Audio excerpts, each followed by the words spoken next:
Hi guys, Lacey Philippich here for day 17 of the 30 Days 30 Tips Challenge. And my tip for you today is to buy and hold. And of course I'm talking about property here.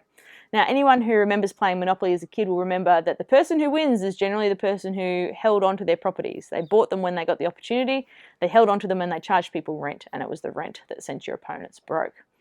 Now, Monopoly is different from real life in several ways, but this is one way it's very similar. Buying and holding is a much safer way to make money out of your property. And the major reason for that is the cost of getting in and out of the property. When you buy a property, you're up for stamp duty in most cases in Australia, which is the fee that you pay the government literally to rub a stamp. Oh, this mortgage has gone from person X to person Y.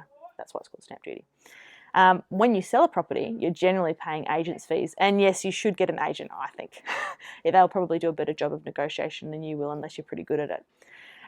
Because of those major fees, there can be tens of thousands of dollars at each end of the transaction. If you're going to buy and sell a property a year later, your property has to go up by more than that to actually make money.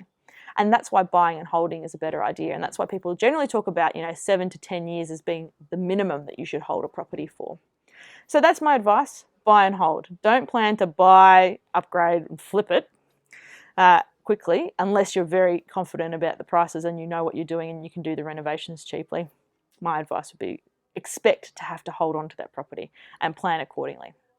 Okay, if you like that topic, you might like to read a bit more about Monopoly and the 7 ways that it is like real life. Now, this is particularly a way that you could talk to your kids. If you're playing Monopoly with your kids, you can talk to them about, oh yeah, that's just what happens when I buy property in real life. Someone has to pay me rent, that kind of thing. Just helps use a game as a learning experience. So for those of you with children, you might enjoy that topic. Even if you don't have kids, you might like to get the Monopoly set out and have a game anyway. I certainly am using having children as an excuse to do so.